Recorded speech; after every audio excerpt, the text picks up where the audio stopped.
कक्षा 10 की विज्ञान कक्षा में आप सभी का स्वागत है।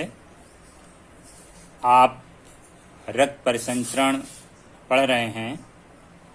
रक्त परिसंचरण दो प्रकार का होता है, बंद रक्त परिसंचरण और खुला रक्त परिसंचरण। बंद रक्त परिसंचरण में रक्त रुधिर वाहिनियों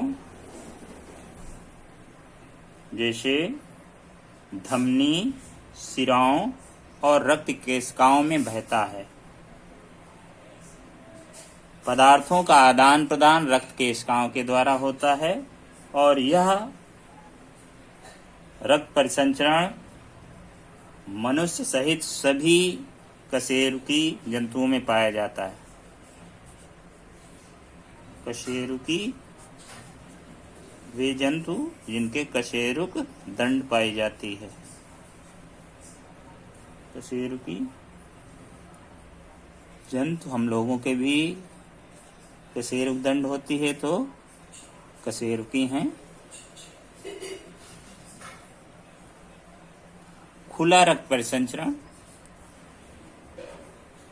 इसमें जो रक्त होता है, रुधिर होता है, वह रक्त पात्रों में भरा रहता है और अंग रक्त में डूबे रहते हैं।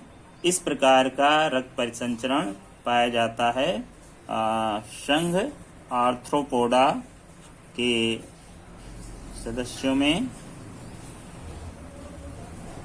आप पढ़ चुके हैं आर्थ्रोपोडा, जैसे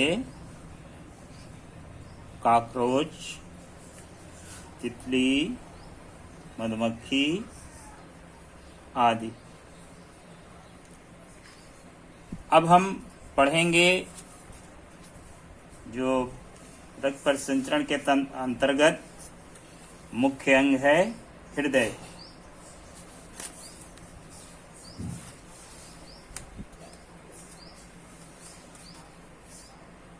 इसमें मानव का हृदय पढ़ेंगे। हृदय हमारे शरीर का एक महत्वपूर्ण अंग है जो हृदय पेशियों से बना होता है। आप कक्षा 9 में पढ़ चुके हैं हृदय पेशियां। ये पेशियां सदैव क्रियाशील रहती हैं और कभी थकती नहीं हैं। हृदय की स्थिति क्या है? हृदय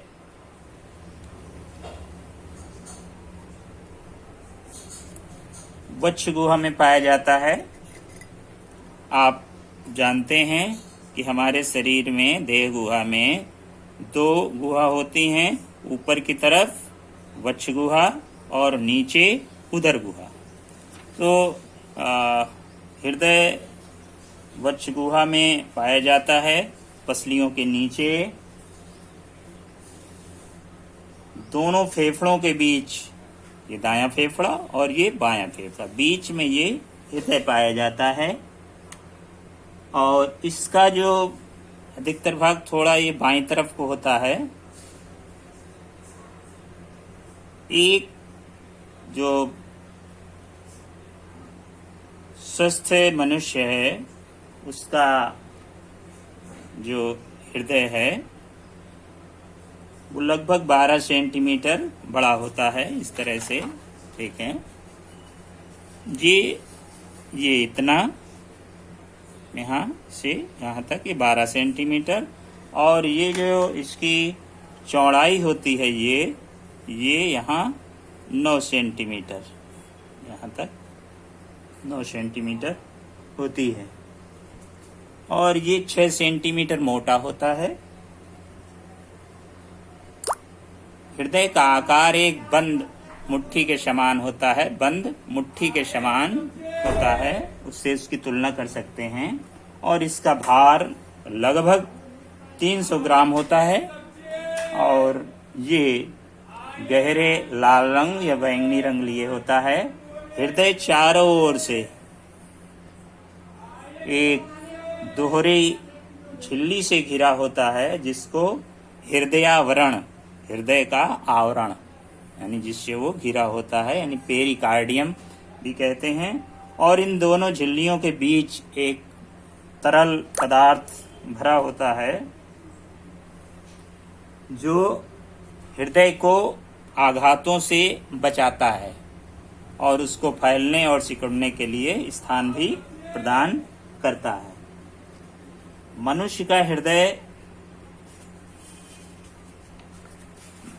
4 कक्षी होता है, यानी हृदय में 4 कक्ष होते हैं, या इनको वेश भी कहते हैं। 4 वेश में बटा होता है। इसका जो ये चौड़ा भाग है ऊपर, ये आलिंद होता है, और आलिंद 2 होते हैं, दायां आलिंद और बायां आलिंद। 2 आलिंद हो गए। उसके नीचे निलय, ये नीचे नुकीला भाग है, ये भी 2 होते हैं, दायां निलय और बायां निलय। यहाँ एक प्रकार की खांच होती है, उससे ये दोनों उनका बंटवारा होता है, दाएं और बाएं का। चौड़ा भाग ये आलिंद और नीचे का भाग निलय कहलाता है।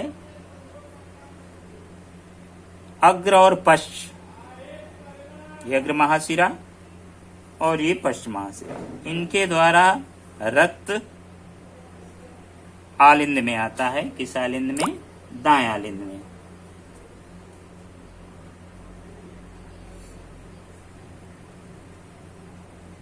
तो दाएं आलिंद में इसमें अशुद्ध रक्त आया और वो निलय में जाता है। निलय से वापस ये जाता है फुफ्फुस धमनी में शुद्ध होने के लिए।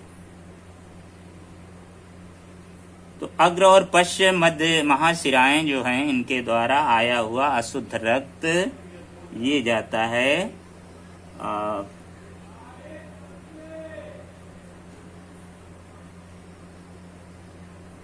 फुफ्फुस धमनी के द्वारा, यानी ये फेफड़ों में जाता है।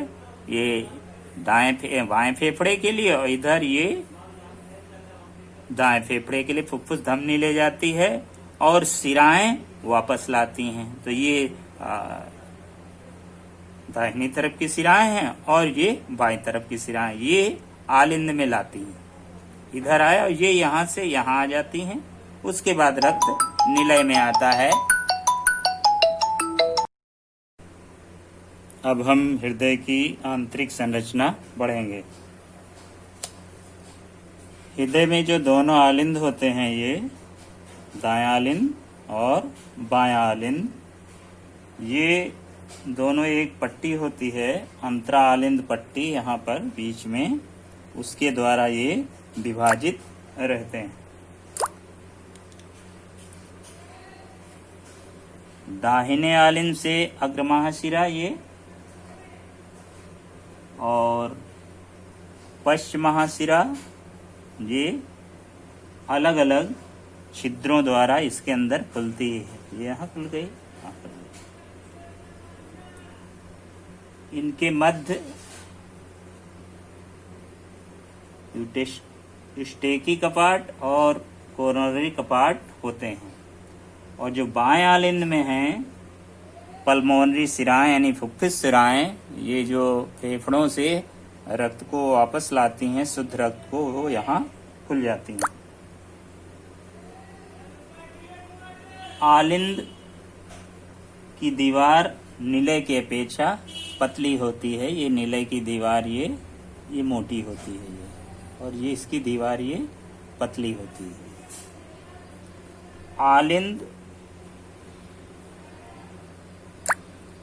आलिंद निलय छिद्र द्वारा निलय में खुलते हैं। ये आलिंद और निलय के बीच में छिद्र है, इधर भी और ये इधर भी, इसके द्वारा ये खुलते हैं।